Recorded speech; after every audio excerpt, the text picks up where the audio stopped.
So let's draw cot function here, cotangent function.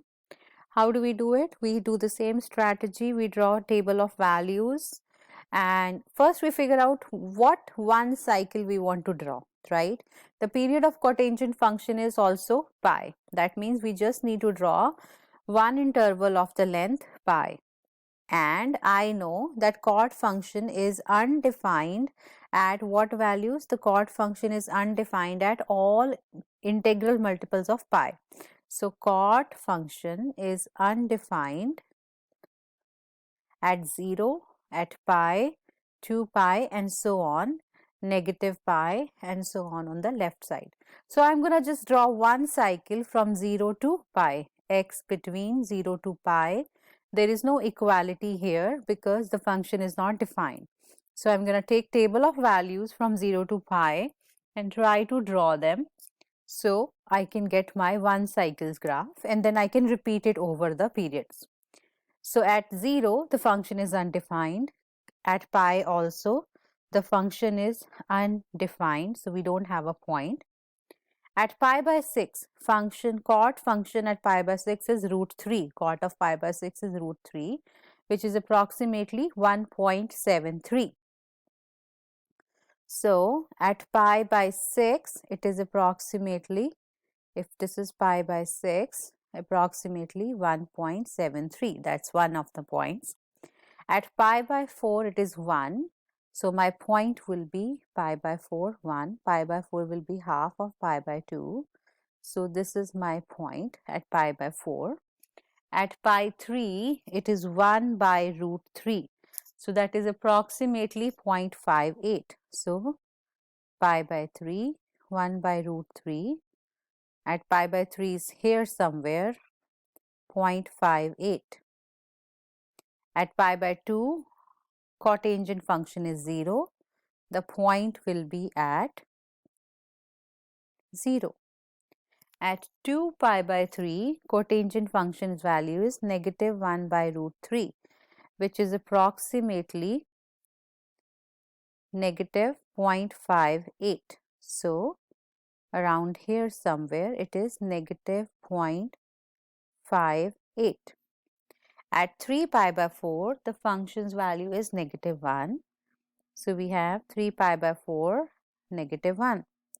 It's in the middle of pi by 2 and pi. So here we have negative 1. At 5 pi by 6, cotangent function will be negative root 3, which is approximately negative 1.73. So here is 2 pi by 5 pi by 6, approximately 1.73.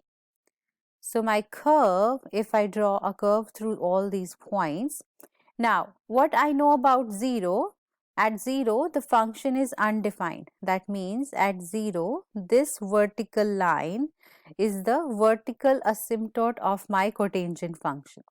Similarly, at pi the function is undefined, so this vertical line is also a vertical asymptote. These both are vertical asymptotes of my graph. Okay, so that means what does that mean?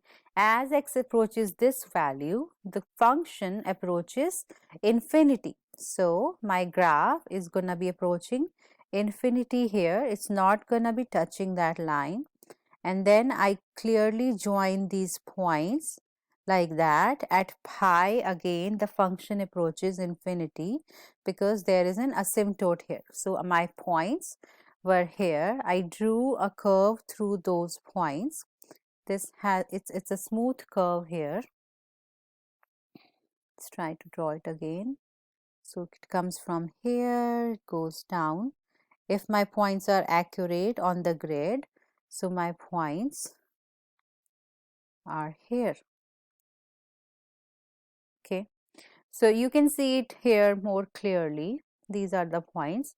So we drew only one cycle from 0 to pi. If we can repeat it over pi to 2 pi or negative pi to 0 or negative 2 pi to negative pi, the cycle is just going to repeat itself.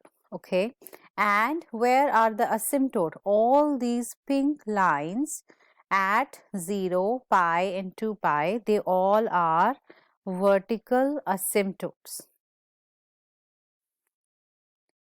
The domain of the cotangent function is what? Is cotangent function's domain is all real values except the integral multiples of pi. That means at 0 the function is not defined, at pi the function is not defined, at 2 pi the function is not defined, at negative pi and negative 2 pi and so on towards the left direction.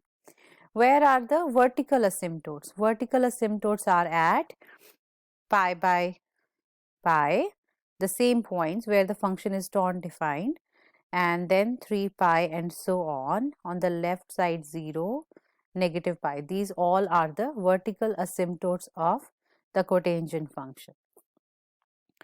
Now, we drew the graph of cotangent function. What if we have to draw the graph of a times cot omega x plus b? That means how can we draw another graph, the transformation of the original function? What's the difference?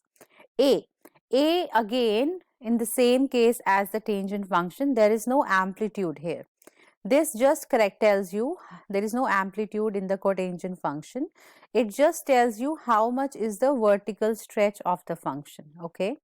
And for a cot omega x plus b, the period is pi plus pi divided by omega. Pi, omega is the coefficient of x, pi divided by omega. Because the original cot function has the period of pi, if you multiply x by omega, it will be compressed horizontally by a factor of 1 by omega. That's why the period of this new function would be pi by omega. And b just indicates the vertical shift which is required, either upside or downside, depending upon b is positive or negative. Now we drew tangent function and cotangent function. Let's look at cosecant function and secant function.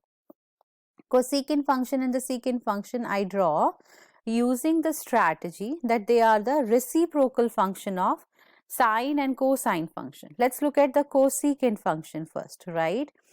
What do we know about the relationship between sine and cosine function? Cosecant function is 1 by sine of x. This is misprint here. This is secant function is the reciprocal of cos function. So, what is the relationship between cosecant function and secant function with the sine and cosine function? So, because of this relationship, the reciprocal relationship, it's easier to draw the graph of them if we know the graph of sine and cosine function. Let's talk about cosecant function first. Okay. If a point pi by 6 half is on the sine function, we know because sine of pi by 6 is half, then the point on the cosecant function will be pi by 6 2. Okay. Now, since pi 0 is the point of sine function, there exists an asymptote on the cosecant function. Why? Because sine pi is 0, but cosecant pi will be undefined. Why? Because 1 divided by 0 is not possible, right? So, at 0, sine function is 0, so cosecant is undefined. At pi, it is undefined. At 2 pi, it is undefined. So, these all orange lines are your vertical asymptotes. So, the cosecant function has your vertical asymptote. Now, what does reciprocal do? So, you see this blue line here, that is your sine curve. Our cosecant function, it can be just reciprocated. So, the cosecant function is the reciprocal function of the sine function. These curves are the curve for cosecant function. Sine function did not have any asymptote. Cosecant function has asymptotes at, where are the vertical asymptotes? They are at 0, they are at pi, 2 pi and so on, negative pi, and all integral multiples of pi, we have asymptote for the cosecant function. And there is no amplitude here also because it keeps on going to infinity, and it keeps on going to negative infinity this side. So there is no amplitude for the cosecant function. It approaches to infinity as it approaches to pi from the left side. It approaches to negative infinity as x approaches to pi from the right side. Now that purple graph is the graph of cosecant function. Let's look at secant functions graph now. Now, for any point, say for example pi by 3 half is a point on cosine function. The point on secant function will be pi by 3 2. Okay.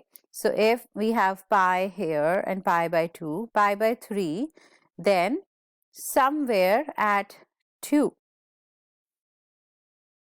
pi by 3, the point will be 2 on the secant function.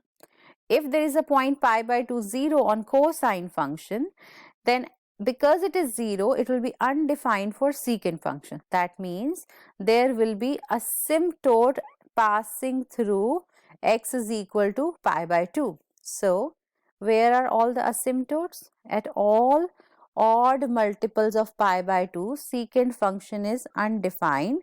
So, at all odd multiples of pi by 2, we have asymptotes, the vertical asymptotes for the graph of secant x. Now, this is my cosine curve. Do we remember it is 1 at 0, it goes down and it goes up again. So, this is my cosine function. Your secant function is the reciprocal. So, secant function would look like, we have secant function is the reciprocal of your cosine function. So, secant function would look like these curves. They will have asymptotes, vertical asymptotes at the points all odd multiples of pi by 2.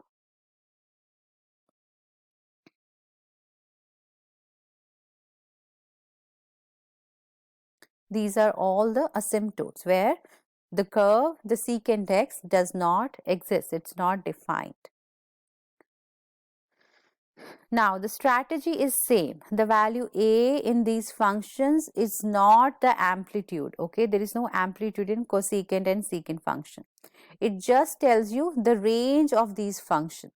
Now, we know that the original cosecant function, it lies between y is less than negative 1 or y is more than 1. So, for a cosecant omega x plus b, the range would be y is less than negative a and y is more than a. It is just because the vertical stretch by a factor of a.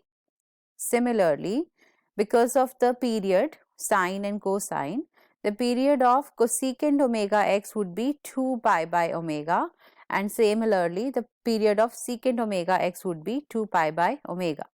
And b just tells you the vertical shift either upwards or downwards.